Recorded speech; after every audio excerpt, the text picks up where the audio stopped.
Hi! ಎಲ್ಲರಿಗೂ ನಮಸ್ಕಾರ. ಹೇಗಿದ್ದೀರಾ ಎಲ್ಲರೂ? ಐ ಹೋಪ್ ನೀವೆಲ್ಲ ಚೆನ್ನಾಗಿದ್ದೀರಾ ಅಂತ ಅನ್ಕೊಳ್ತೀನಿ. ಸೊ, ಇವತ್ತಿನ ವಿಡಿಯೋಗೆ ನಿಮ್ಮೆಲ್ಲರಿಗೂ ಸ್ವಾಗತ. ಇವತ್ತಿನ ವಿಡಿಯೋದಲ್ಲಿ ನನ್ನ ಬಾಣಂತನ ಹೇಗ್ ನಡೀತಾ ಇದೆ? ಎಲ್ಲಿ ನಡೀತಾ ಇದೆ? ಪಾಪುಗೆ ಸ್ನಾನ ಯಾರು ಮಾಡಿಸ್ತಾ ಇದ್ದಾರೆ? ನಾನು ಹೊಟ್ಟೆಗೆ ಬಟ್ಟೆ ಕಟ್ಕೊಳ್ತೀನಾ? ಬೆಲ್ಟ್ ಹಾಕೊಳ್ತೀನಾ? ಅನ್ನೋದ್ರ ಬಗ್ಗೆ ಚಿಕ್ಕ ಇನ್ಫಾರ್ಮೇಷನ್ ಅನ್ನ ಶೇರ್ ಮಾಡ್ಕೊಳ್ತೀನಿ. ಸೊ, ಹಾಗಾದ್ರೆ ಬನ್ನಿ ನೋಡೋಣ. ನನಗೆ ಹಾಸ್ಪಿಟಲಿಂದ ಡಿಸ್ಚಾರ್ಜ್ ಆಗಿ ಮನೆಗೆ ಬಂದು ಒಂದು 10 ರಿಂದ 15 ದಿವಸ ನನ್ನ ಅಮ್ಮ ಮತ್ತೆ ನನ್ನ ಅತ್ತೆ ಇಬ್ರು ಸೇರ್ಕೊಂಡು ಬಾಣಂತನವನ್ನ ಶುರು ಮಾಡಿದ್ರು. ಅದಾದ್ಮೇಲೆ ಅತ್ತೆ ಊರಿಗೆ ವಾಪಸ್ ಹೋದ್ರು. ಅಮ್ಮ ಕಂಟಿನ್ಯೂ ಮಾಡಿದ್ರು. ಅಮ್ಮನಿಗೆ ಬಾಣಂತನ ಅಂತ ಅಂದ್ರೆ ಸುಲಭ ಅಲ್ಲ ಅಲ್ವಾ? ಬಾಣಂತಿಗೊಂದು ಆಹಾರ ಮಾಡ್ಬೇಕು, ಮನೇಲಿರೋ ಬೇರೆಯವ್ರಿಗೆಲ್ಲ ಒಂದ್ ರೀತಿ ಆಹಾರ ಮಾಡ್ಬೇಕು.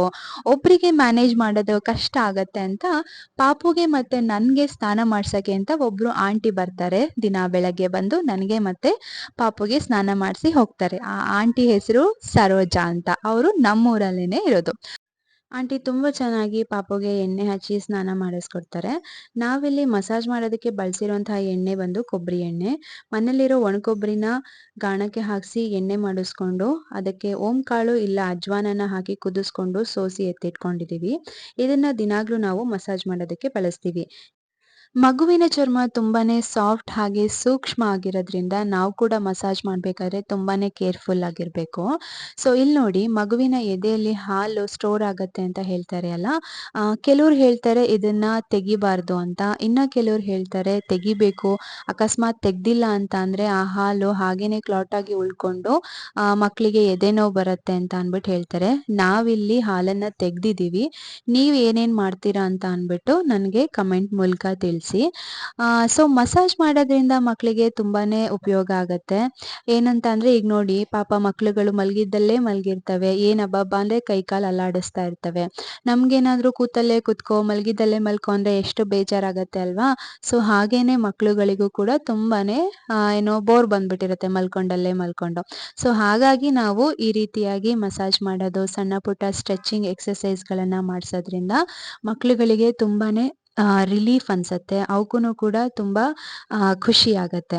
ಅಷ್ಟೇ ಅಲ್ದೆ ಹೊಟ್ಟೆಗೆ ನಾವು ಮಸಾಜ್ ಮಾಡೋದ್ರಿಂದ ಮಕ್ಳಲ್ಲಿ ಏನಾದ್ರೂ ಗ್ಯಾಸ್ ಸಮಸ್ಯೆ ಇತ್ತು ಅಂತ ಅಂದ್ರೆ ಅದು ಕೂಡ ಗ್ಯಾಸ್ ರಿಲೀಸ್ ಮಾಡೋದಕ್ಕೆ ತುಂಬಾನೇ ಸಹಕಾರಿಯಾಗಿದೆ. ನೋಡಿ ಆಂಟಿ ಇಲ್ಲಿ ಎಷ್ಟು ಚೆನ್ನಾಗಿ ಪಾಪುಗೆ ಸ್ಟ್ರೆಚಿಂಗ್ ಎಕ್ಸರ್ಸೈಸ್‌ಗಳನ್ನ ಮಾಡಿಸ್ತಾ ಇದ್ದಾರೆ. ಸೊ ಮಸಾಜ್ ಆಯ್ತು. ಈಗ ಸ್ನಾನ ಮಾಡಿಸ್ತಾ ಇದೀವಿ.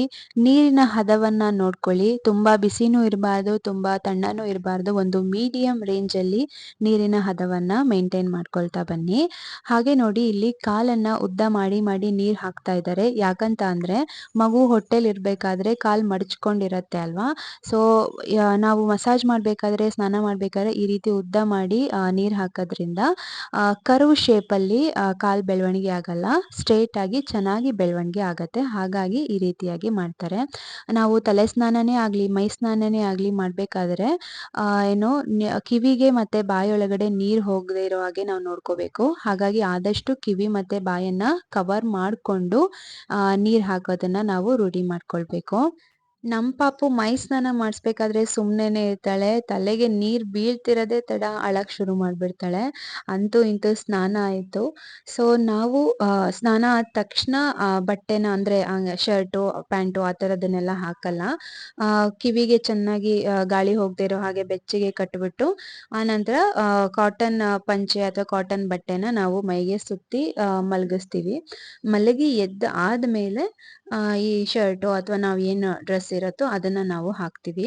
ಪಾಪುಗೆ ಈ ರೀತಿ ಕೈ ಕಾಲನ್ನ ಬಟ್ಟೆಲಿ ಸುತ್ತಿಸ್ಕೊಂಡು ಮಲ್ಕೋಬೇಕು ಅಂತ ಅಂದ್ರೆ ಇಷ್ಟನೇ ಆಗಲ್ಲ. ಅದಕ್ಕೆ ಅವಳು ಬಟ್ಟೆ ಸುತ್ಬೇಕಾದ್ರೆ ಯಾವಾಗ್ಲೂ ಅಳ್ತಾ ಇರ್ತಾಳೆ. ಆದ್ರೆ ಈ ರೀತಿ ಬಟ್ಟೆ ಸುತ್ತೋದ್ರಿಂದ ತುಂಬಾ ಚೆನ್ನಾಗಿ ನಿದ್ದೆ ಮಾಡ್ತಾಳೆ. ಸೊ ಅದಾದ್ಮೇಲೆ ಸಾಂಬ್ರಾಣಿ ಹೊಗೆನ ಹಾಕಿ ಅವಳಿಗೆ ದೃಷ್ಟಿ ತೆಗೆದ್ವಿ. ಸಾಂಬ್ರಾಣಿ ಹೊಗೆನ ನಾವು ಜಾಸ್ತಿ ಹೊತ್ತು ಕೊಡ್ಲಿಲ್ಲ. ಒಂದ್ 20 ರಿಂದ 30 ಸೆಕೆಂಡ್ ಅಷ್ಟೇ. ಅದಾದ್ಮೇಲೆ ದೃಷ್ಟಿ ತೆಗೆದು ಅವಳನ್ನ ನಾವು ಮಲಗ್ಸಿದ್ವಿ. ಇನ್ನ ನೆಕ್ಸ್ಟ್ ನಂದು ಸ್ನಾನ ಎಲ್ಲ ಮುಗಿದ್ಮೇಲೆ ಏನು ಕೆಂಡ ಕಾಯಿಸ್ಕೊಳ್ಳೋದು ಅಂತ ಹೇಳ್ತಾರೆ ನಮ್ಮ ಕಡೆ. ಆಕ್ಚುಲ್ ಆಗಿ ಇದನ್ನ ಕೆಳಗೆ ನೆಲದ ಮೇಲೆ ಕೂತ್ಕೊಂಡು ಕೆಂಡ ಇಟ್ಕೊಂಡು ಅದ್ರ ಮೇಲೆ ಬುಟ್ಟಿ ಹಾಕೊಂಡು ನಾವು ಬಗ್ಗಿ ಕುತ್ಕೋಬೇಕು. ಅದಾದ್ಮೇಲೆ ಕಂಬಳಿ ಹೊಚ್ತಾರೆ. ಆವಾಗ ಏನು ನಾವು ಚೆನ್ನಾಗಿ ಆ ಹೊಗೆನ ತಗೊಂಡಾಗ ತುಂಬಾ ಚೆನ್ನಾಗಿ ಬೆವ್ರು ಬರತ್ತೆ. ಆ ಬೆವ್ರು ಬರೋದ್ರಿಂದ ಮೈ ಇಳಿಯತ್ತೆ ಅಂತ ಅಂದ್ಬಿಟ್ಟು ಹೇಳ್ತಾರೆ. ಆದ್ರೆ ನನ್ಗೆ ಸಿಸೇರಿಯನ್ ಆಗಿದ್ರಿಂದ ಕೆಳಗ್ ಕುತ್ಕೊಳಕ್ ಆಗಲ್ಲ ಅಂತ ಚೇರ್ ಮೇಲೆ ಕುತ್ಕೊಳ್ತೀನಿ. ಚೇರ್ ಅಡಿಯಲ್ಲಿ ಏನು ಈ ಕೆಂಡವನ್ನ ಇಟ್ಟು ಬುಟ್ಟಿಯನ್ನ ಮುಚ್ತಾರೆ. ಆಮೇಲೆ 2 ಕಂಬ್ಳಿಯನ್ನ ನನ್ನ ಮೈ ಮೇಲೆ ಹೊತ್ತಿಸ್ತಾರೆ. ಸೊ ಅವಾಗ ಕೂಡ ಚೆನ್ನಾಗಿ ಏನು ಹೊಗೆ ಬರುತ್ತೆ. ಸೊ ಇದ್ರಿಂದ ನನ್ಗೂ ಅಷ್ಟೇ ತುಂಬಾ ಚೆನ್ನಾಗಿ ಸ್ವೆಟ್ಟಿಂಗ್ ಆಗತ್ತೆ. ಸೊ ನನ್ನ ಅನಿಸಿಕೆ ಪ್ರಕಾರ ಈ ಸ್ವೆಟ್ಟಿಂಗ್ ಇಂದಾನೇ ನಾನು ಎಷ್ಟೋ ವೆಯ್ಟ್ ಲಾಸ್ ಮಾಡ್ಕೊಂಡಿದೀನಿ ಅಂತ ಹೇಳ್ಬೋದು. ಈ ಕೆಂಡ ಕಾಯಿಸೋದು ಒಂಥರ ಚೆನ್ನಾಗಿರತ್ತೆ. ಯಾರ್ಯಾರ್ ಬಾಣಂತನ ಮಳೆಗಾಲ ಅಥವಾ ಚಳಿಗಾಲದಲ್ಲಿ ಬರುತ್ತೆ ಅವರು ಈ ಕೆಂಡ ಕಾಯಿಸೋದನ್ನ ತುಂಬಾ ಚೆನ್ನಾಗಿ ಎಂಜಾಯ್ ಮಾಡ್ಬೋದು. ಯಾಕಂದ್ರೆ ಬೇಸಿಗೆಲಿ ಮೊದ್ಲೇ ಸೆಕೆ ಇರತ್ತೆ. ಅದ್ರಲ್ಲಿ ಮತ್ತೆ ಕೆಂಡ ಕಾಯಿಸ್ಬೇಕು ಅಂತ ಅಂದ್ರೆ ತುಂಬಾ ಕಷ್ಟ ಅನ್ನಿಸ್ಬೋದೇನೋ.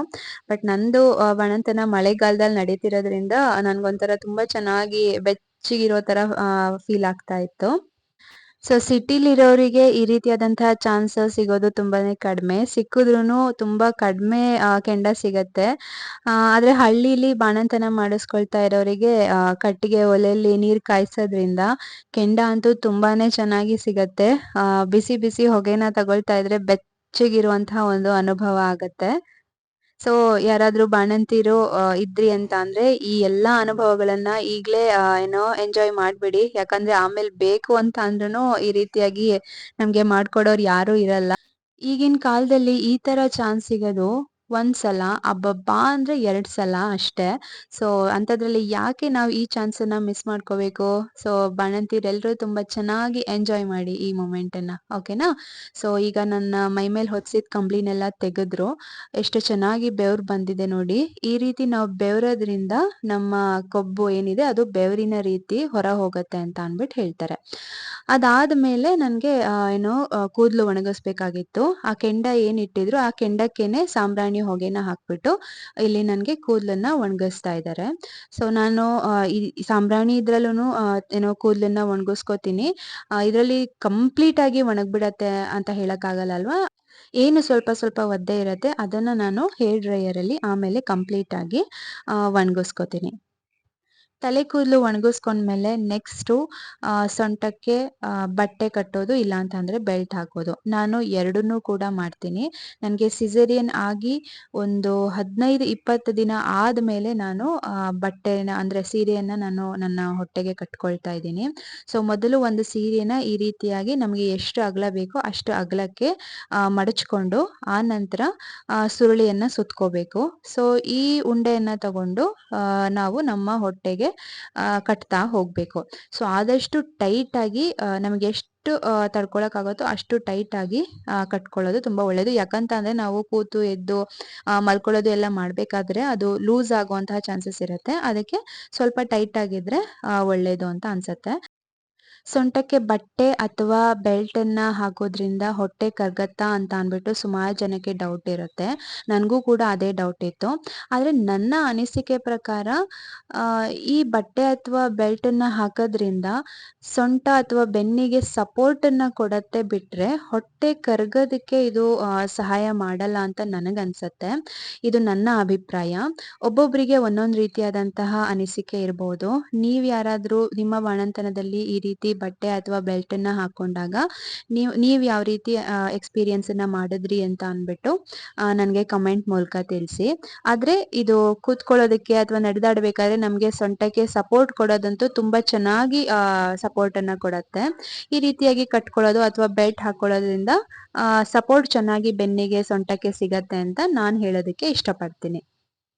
ಸೊ ನಾರ್ಮಲ್ ಡೆಲಿವರಿ ಆದವರು ಡೆಲಿವರಿ ಆಗಿ ಒಂದು 2-3 ಡೇಸ್ ಇಂದನೇ ಬಟ್ಟೆ ಕಟ್ಕೊಳ್ಳೋಕೆ ಶುರು ಮಾಡ್ಬೋದು. ನಾನು ಸಿಸೇರಿಯನ್ ಆಗಿ 15-20 ದಿನ ಆದ್ಮೇಲಿಂದ ಬಟ್ಟೆ ಕಟ್ಕೊಳ್ತಾ ಇದ್ದೆ. ಸೊ ನಿಮ್ಗೆ ಎಷ್ಟು ಟೈಟ್ ಬೇಕು ಅನ್ನೋದನ್ನ ನೀವೇ ಡಿಸೈಡ್ ಮಾಡಿ. ಬಿಕಾಸ್ ಸ್ಟಿಚಸ್ಗೆ ತೊಂದರೆ ಆಗುವಂತಹ ಚಾನ್ಸಸ್ ಇರುತ್ತೆ. ಇದಾಗಿತ್ತು ಇವತ್ತಿನ ವಿಡಿಯೋ. ಮುಂದಿನ ವಿಡಿಯೋದೊಂದಿಗೆ ಭೇಟಿಯಾಗೋಣ. ಶುಭ ದಿನ.